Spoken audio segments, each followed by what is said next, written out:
todos.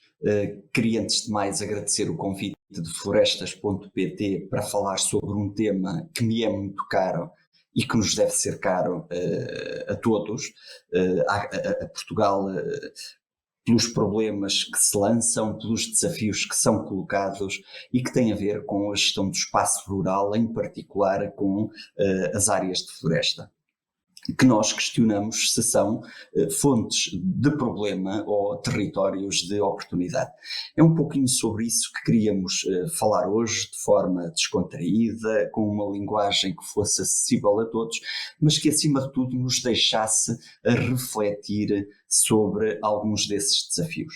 Nem de propósito, a imagem que apresentamos aqui neste primeiro slide é uma imagem que me é particularmente cara também, é uma aldeia da Serra da Lousã e eu sou natural da Lousã, e a própria imagem reflete alguns desta mistura de desafios, de problemas, de oportunidades, de benefícios.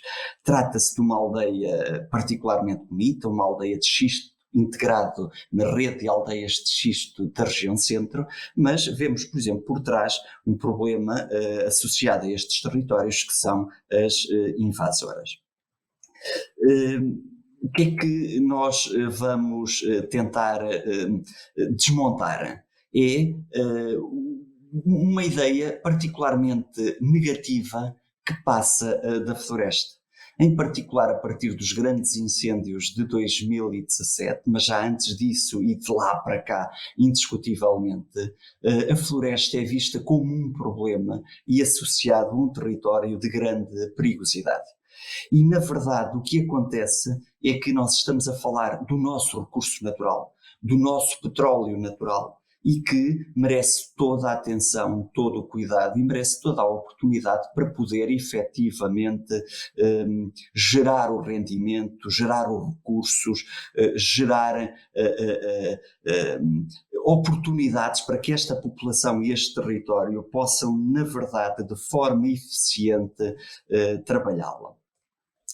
Portanto, eu diria, um dos maiores objetivos que vamos tentar atingir com esta conversa é desmontar essa ideia de imagem negativa, de reforço dos problemas e focarmos-nos muito mais nas oportunidades que a elas estão associadas. Desde logo, muitas vezes isto passa despercebido, mas a floresta é, na verdade, fundamental para o PIB nacional. As pequenas e grandes indústrias, a pequena atividade que está associada e que suporta negócio, na verdade, garante a economia e o sustento de uma percentagem muito significativa do nosso país e da nossa população.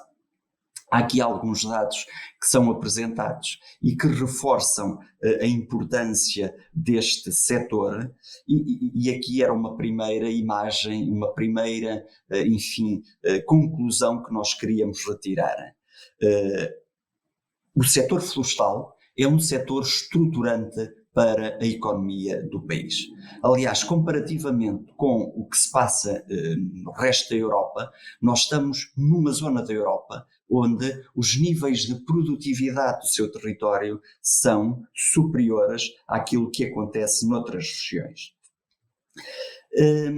Mas temos aqui alguns problemas graves que, na verdade, eu não vou estar a introduzir nenhuma ideia muito nova ou que corresponda a novidades. E um dos principais problemas é que a nossa linha de desenvolvimento, a nossa estratégia de desenvolvimento nacional, na verdade, tem gerado desequilíbrios territoriais que são verdadeiramente marcantes. Nós, população, a concentrar essencialmente junto à faixa litoral e, em particular, em torno dos dois grandes centros urbanos das duas áreas metropolitanas de Lisboa e do Porto. Dizem-nos muitas vezes que isto é um problema comum a toda a Europa. Na verdade, em Portugal este problema é bastante mais acentuado. Se nós olharmos para a vizinha Espanha, temos noção de que existem núcleos urbanos que são verdadeiros motores de desenvolvimento territorial e que estão dispersos um pouco por todo o território. Isto não acontece em Portugal. Em Portugal nós estamos efetivamente muito centrados em torno de uma faixa muito reduzida do seu território, deixando livre uma porção que é verdadeiramente fundamental. E o país tem que ser visto como um todo. O país, se nós fizermos uma analogia da casa e do quintal, na verdade, estas duas realidades estão perfeitamente interdependentes. A qualidade da casa resulta da qualidade e da forma como eu faço a gestão do meu quintal, que é como quem diz, eu olho para esta visão integrada de gestão territorial, ou muito dificilmente consigo manter a qualidade de vida junto às grandes cidades do nosso país. Portanto, estes temas estão interligados. Se dúvida existia, em 2017 o problema dos incêndios florestais não encontrou barreiras geográficas e ele sai e inicia-se numa zona rural, mas avança para dentro de grandes cidades do país com implicações que foram dificílimas de controlar. Portanto, o risco é um risco que não tem barreiras físicas, mas mais do que isso a qualidade de vida, a água, o oxigênio, a oportunidade de recreio, está muito dependente da forma como a casa gera o seu quintal.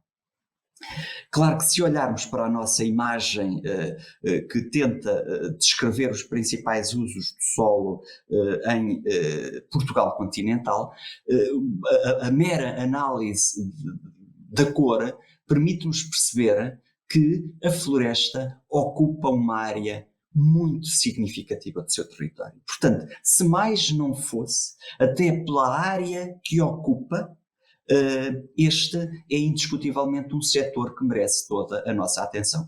Eu diria, aliás, que antes do problema do Covid, esta gestão do território e da sua oportunidade e da sua valorização era, na verdade, porventura, o maior desafio que o país atravessava. Estamos, neste momento, muito mais focados na gestão do problema sanitário, mas este problema de que estamos a falar mantém-se. Quando o Covid passar, continuamos com estas dificuldades e, portanto, continuamos com uma necessidade extrema de refletir sobre elas. Pegando aqui em duas fotografias do colega Jorge Bacelar, este é indiscutivelmente outro problema do país que tem enormes implicações neste território, que é o envelhecimento da sua população. Nós não só temos territórios cada vez com menos população, porque ela se concentra junto às grandes faixas, junto às duas grandes urbes do litoral, mas, pior do que isso, temos uma pirâmide etária que não favorece uma gestão mais dinâmica, um trabalhar mais eficiente das oportunidades que o território nos dá, desde logo porque a sua população está envelhecida, ou seja, acresce, acentua, dificulta o trabalhar estes problemas. Ou seja, nós corremos muito risco de termos um território que é um território imagem, um território paisagem, um território como estas aldeias serranas da região centro, que tem um enorme potencial turístico, mas não tem população. Só tem vida quando nós conseguimos puxar alguma da atividade económica e trazer pontualmente visitantes para estes territórios. Porventura, não será este o nosso grande objetivo do território. Nós temos que ser capazes de implementar não só políticas de gestão, não só o trabalhar os usos que nós consideramos que são mais convenientes e que trazem mais oportunidades a este espaço, mas mais do que isso, com população que tenha a capacidade de implementar essas políticas e de gerar estas respostas. Pegando numa análise muito sumária daquilo que são as nossas oportunidades, ou seja, tentarmos encontrar aqui alguma leitura dos caminhos possíveis para valorizarmos cada vez mais estes territórios e, na verdade, os recursos que lhes estão associados. Indiscutivelmente, nós estamos numa fase da nossa sociedade em que todos nós percebemos a importância do ambiente, da ecologia, da preservação. Aliás, o conceito de sustentabilidade é um conceito que nos acompanha, mas, de qualquer forma, nós temos que perceber que, e não temos que ter qualquer tipo de desconforto por reforçar essa componente, a produção, a valorização económica deste território é verdadeiramente fundamental. Nós vamos começar a conseguir encontrar o fio à meada para dar respostas aos grandes problemas que nós sentimos nesta parte do país, quando conseguirmos levar a esse território oportunidades de negócio, oportunidades de valorização. Garantir que ele consegue gerar em si próprio rendimentos que permitam que as populações tenham o mesmo conforto para habitar aqui que teriam quando estão a habitar no centro de Lisboa, no centro do Porto, de Aveiro, de Braga ou de qualquer outra cidade do interior do país. Quando nós tivermos a capacidade de gerar economia sobre o território e os seus recursos, estamos finalmente a conseguir encontrar soluções robustas capazes de perpetuar no tempo e de tornar, na verdade, este um país mais homogéneo, mais igual. Portanto, é indiscutível que nesta leitura integrada, a produção, desde logo até se não recordarmos daquele primeiro slide, porque há, por exemplo, muita indústria que depende dos recursos que são gerados neste território e nós não podemos, de um momento para o outro, descurar e achar que tudo tem que ser cor-de-rosa. Não, se calhar uma das conclusões que eu vou tentar passar neste nosso diálogo é de que é possível e tem que ser possível compatibilizar diferentes funcionalidades. Portanto, indiscutivelmente, a produção tem que se manter. E associado a este território também, aliás, cada vez mais, a sinergética. Se voltarmos outra vez à região centro, mas um pouco por todo o país, cada vez mais, por exemplo, a caça grossa tem tido capacidade de se reforçar nestes territórios rurais. Portanto, a sinergética em si mesmo é uma atividade económica particularmente interessante. A micologia, a produção de cogumelos, o saber tradicional, o conhecimento tradicional, mas cada vez mais muito alicerçado numa forte componente de investigação científica. O pior que às vezes nos acontece quando falamos de floresta é assumir que todos nós compreendemos floresta, todos nós conhecemos com muita intensidade. Eu diria, é desejável que todos nós nos preocupemos com floresta, mas também é desejável que cada um de nós perceba que qualquer uma destas linhas de investigação que estamos aqui a falar deve ser sempre suportada por uma forte componente de investigação científica que aumente o nosso conhecimento, que aumente o nosso conhecimento da técnica e isso nos permita fazer uma gestão mais eficiente destes recursos. Indiscutivelmente, os recursos hídricos. Repare-se na enorme preocupação que surgiu depois de 2017, nas implicações que os grandes incêndios e a devastação de manchas por áreas extensíssimas da sua vegetação teriam na quantidade e na qualidade da água que chega às cidades e às populações em geral que estão distribuídas pelo país. É indiscutível que a preservação dos solos, mas também a preservação, a melhoria dos recursos hídricos, e não nos esqueçamos que a água é cada vez mais escassa, a água de qualidade é cada vez mais fundamental, ela está indiscutivelmente associada à floresta. Aliás, a gestão de recursos hídricos interna, de água doce, é da responsabilidade dos engenheiros florestais e há áreas de investigação, trabalhos de investigação, linhas, projetos verdadeiramente inspiradores para nesta sub-área de conhecimento. A silvopastorícia, cada vez mais falamos, por exemplo, nas cabras ou em outros animais que tenham capacidade de gerir a biomassa florestal dos arbustos florestais e utilizando a silvopastorícia também como uma ferramenta da gestão do risco deste território, mas como uma oportunidade de negócio do território. As nossas raças autóctones, eu estou aqui em Vila Real, a dar aulas na UTAD, a raça maronesa, por exemplo, que está aqui na Serra Envolvente a Vila Real, no Marão, é uma ferramenta de trabalho verdadeiramente fundamental deste território.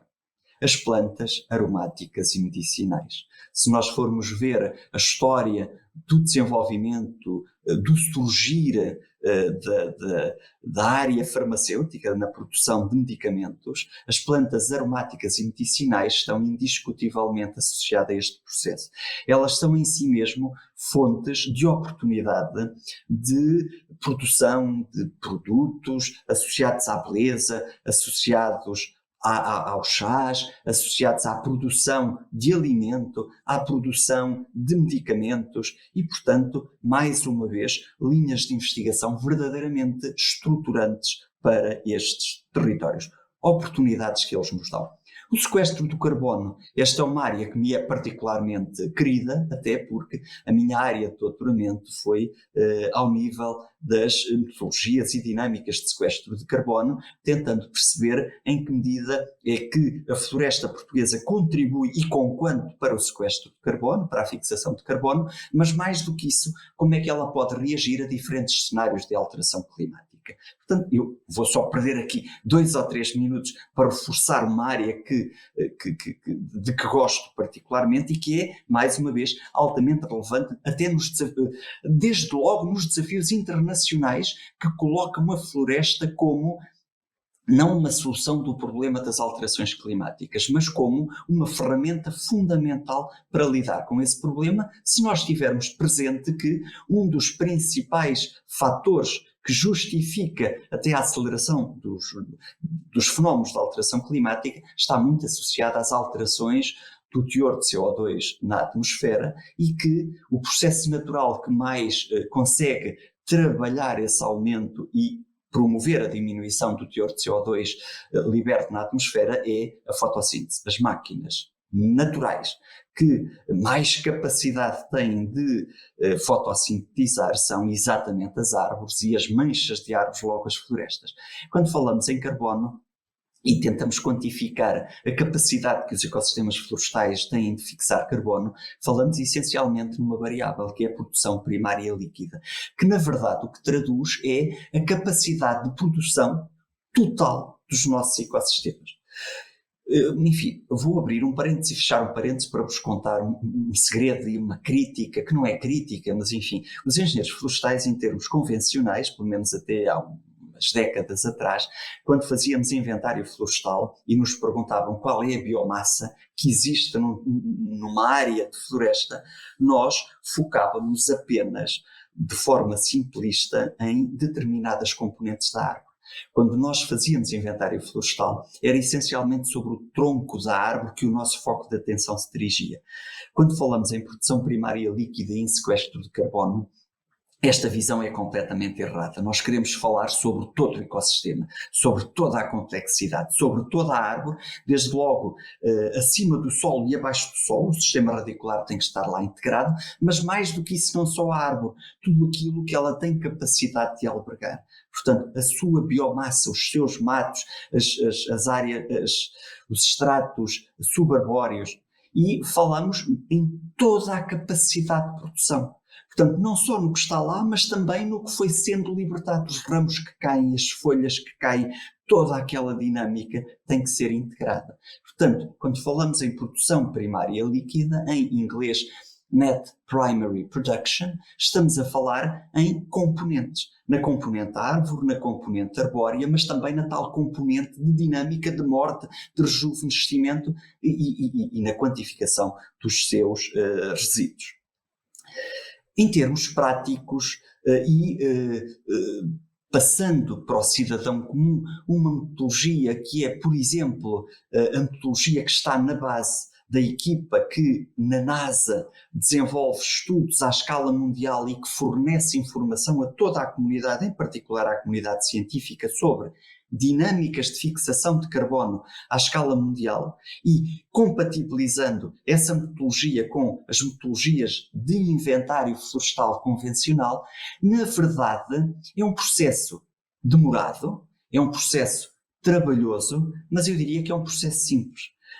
Porquê é demorado? Porque, no mínimo, nós precisamos de fazer uma medição que terá que ocupar pelo menos um ano fisiológico. Pode ser de janeiro a dezembro, pode ser de primavera a primavera, e o desejável é que esse período temporal de quantificação de dinâmica de crescimento dos povoamentos seja o mais longo possível para integrar em si mesmo anos atípicos. Um ano mais úmido, um ano mais seco, e que esse comportamento atípico desse ano saia diluído num período de análise mais longo. Na verdade, de forma muito simples, o que eu tenho que fazer é instalar parcelas de amostragem, fazer as medições das árvores nesse momento inicial, encontrar características das árvores que me permitam perceber qual é que é o estoque de biomassa que existe nesse momento, em todos aqueles componentes que nós vimos anteriormente, na componente árvore, na componente matos, e mais do que isso, o que é que vai caindo de resíduos florestais e que quantidade para nós podermos contabilizar. No período temporal posterior, que vimos que no mínimo tem que ser um ano fisiológico de diferença, vou tornar a fazer a medição e quantificar qual é que é a biomassa total, incluindo sistema radicular, que existe nesse momento posterior, no momento 2.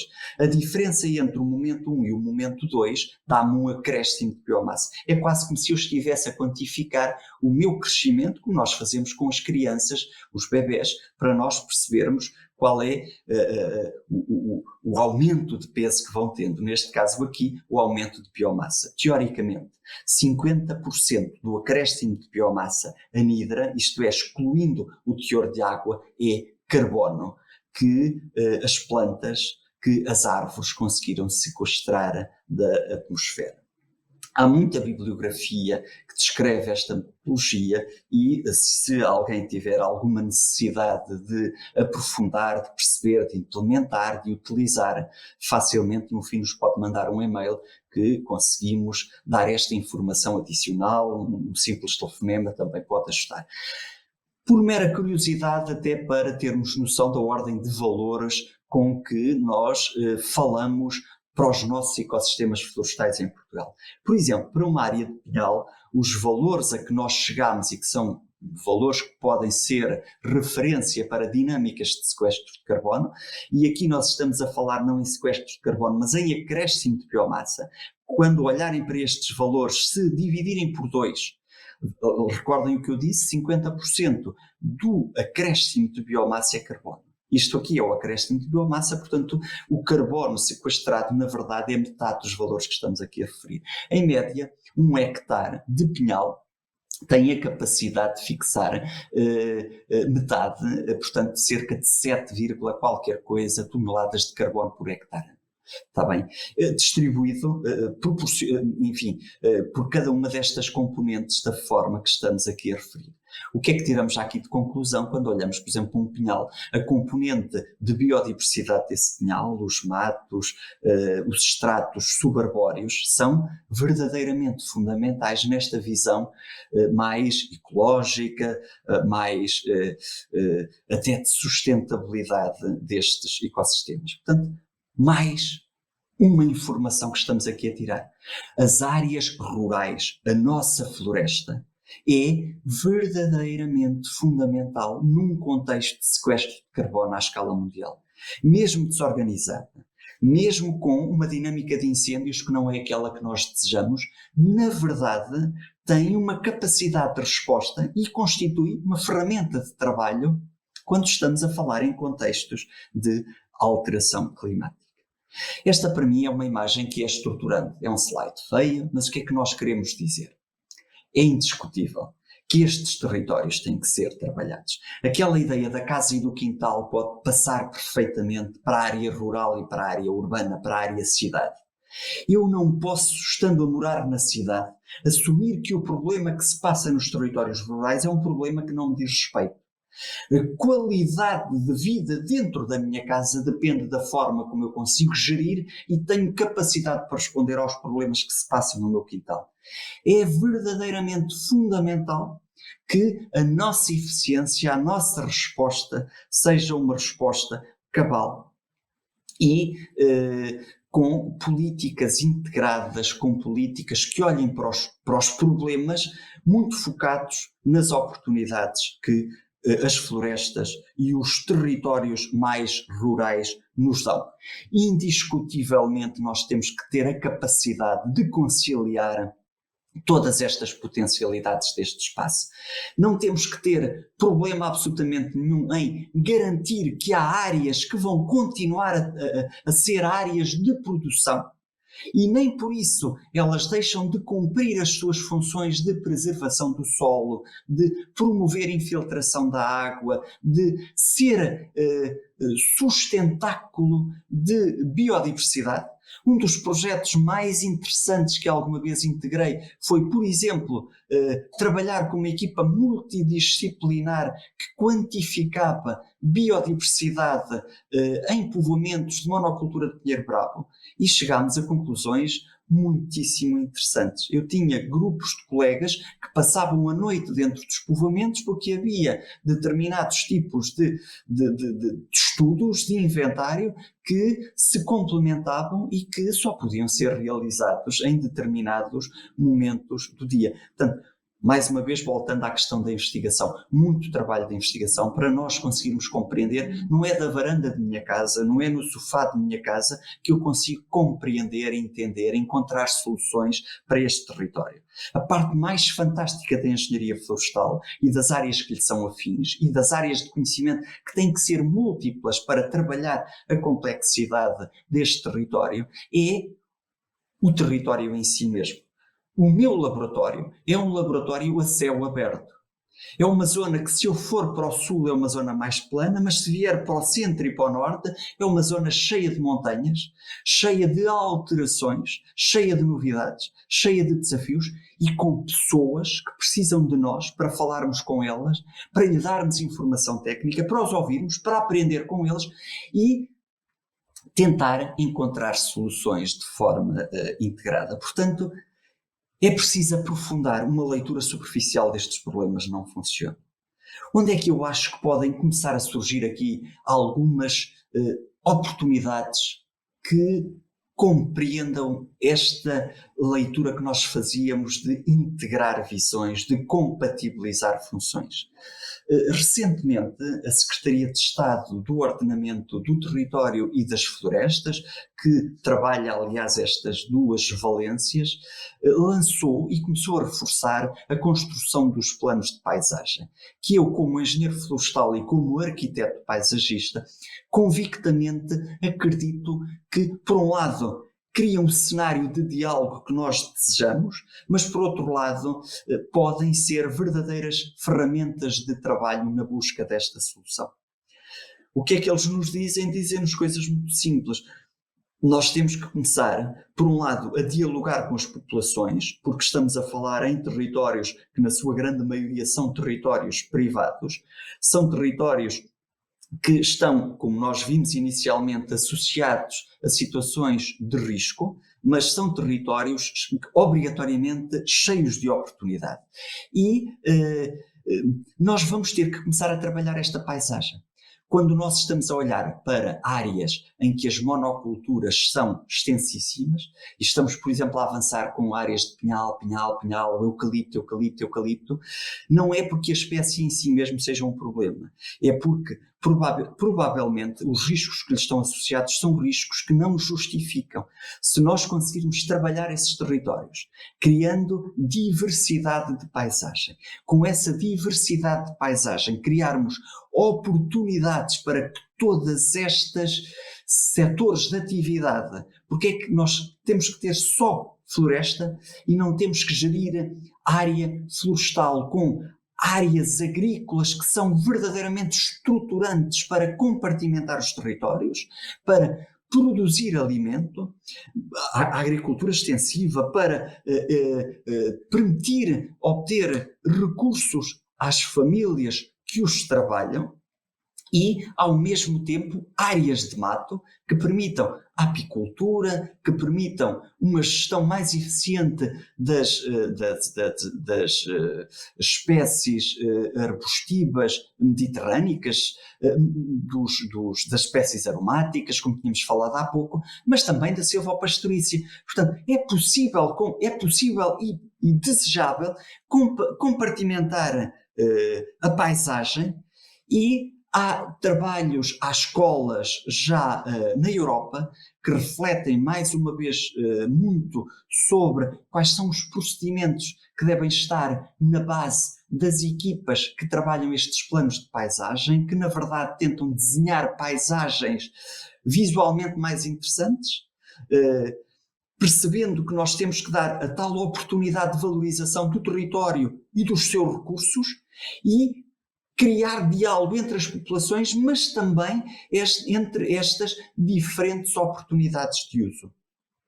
Na verdade, são metodologias particularmente interessantes e que assentam numa leitura, desde logo, da orografia do território. Eles dizem-nos o seguinte, por exemplo, vimos há pouco que a água e as linhas de água são forças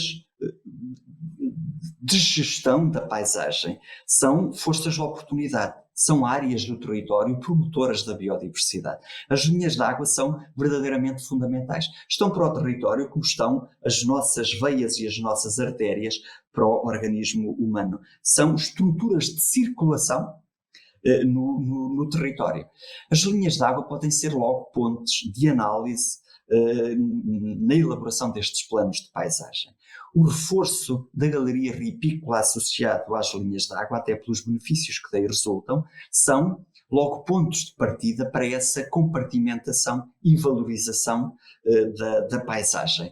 Mas também as linhas de defesa. Quando nós olhamos para o território, as linhas de separação da água pluvial quando chove são também linhas de força.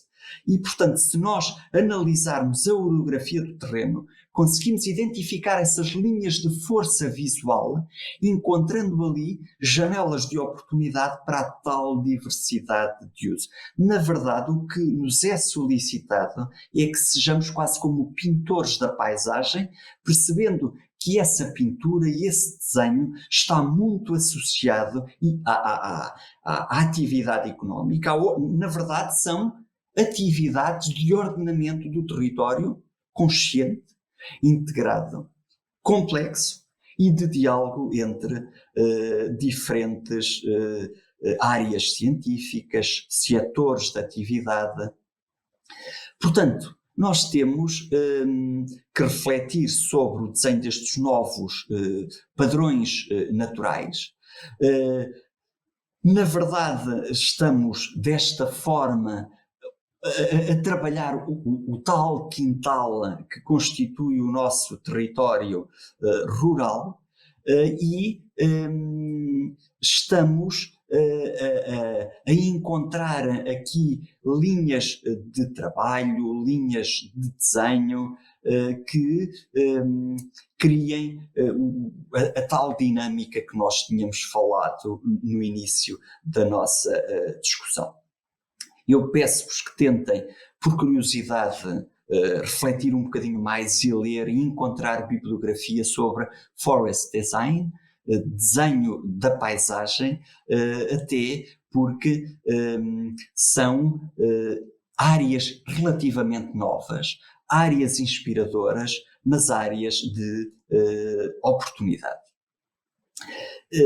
Na verdade, estes slides tentam-nos mostrar então as tais linhas de festo e as linhas de água, e de forma esquemática mostrar-nos o que é desejável e o que é que pode surgir como layout destes planos de paisagem que estão a ser trabalhados um pouco por todo o território, desde logo focados nas principais regiões do país, onde, por exemplo, o problema dos focos florestais seja particularmente acentuado, ou as situações de monocultura sejam particularmente mais preocupantes, logo contextos onde esta linha de pensamento pode ter que ser mais rapidamente implementada.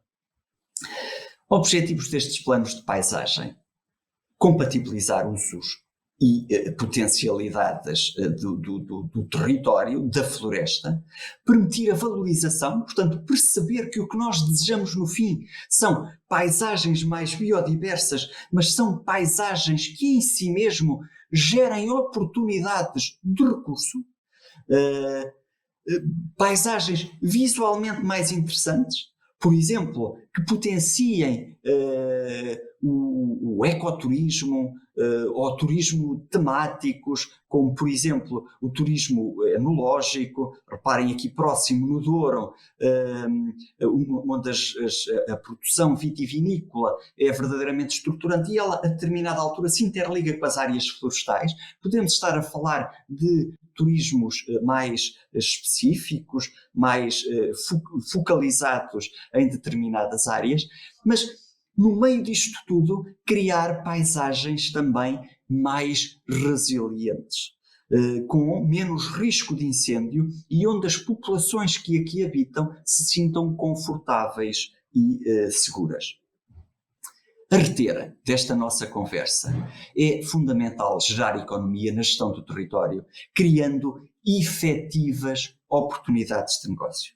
Nós podemos e obrigatoriamente temos que testar diferentes leituras para tentar responder às necessidades que o território nos vai lançando. Mas se o layout não gerar oportunidade de negócio, ou seja, eu posso ter uma leitura muito romântica, muito fantástica, mas de aí não resultar a capacidade de segurar, sustentar, reter população a viver neste quintal verdadeiramente fantástico, que às vezes é desconhecido por muitos de nós, que estamos muito concentrados na nossa rotina do dia-a-dia, e quantos de nós não conhecemos recantos verdadeiramente inspiradores do nosso Portugal? Portanto, o nosso Portugal rural é um Portugal cheio de diversidade, cheio de beleza, e é fundamental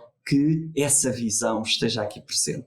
É fundamental, desde logo, passarmos à prática na implementação de um sistema de pagamento de serviços de ecossistema. Aquela ideia de que muito do que se passa no tal quintal condiciona a qualidade de vida da casa, do interior da casa, essa percepção tem que ser muito bem trabalhada, tem que ser passada também de forma eficiente e inteligente para o cidadão comum, para ele perceber que este problema do interior do país é um problema que está intimamente associado à qualidade de vida das cidades e que de alguma forma tem que haver aqui plataformas de diálogo para que o pequeno proprietário que está no cimo de uma serra recôndita do interior de Portugal tenha algum benefício, porque sabe que a sua parcela de terreno de alguma forma contribui para a qualidade de vida de quem vive em Lisboa ou no Porto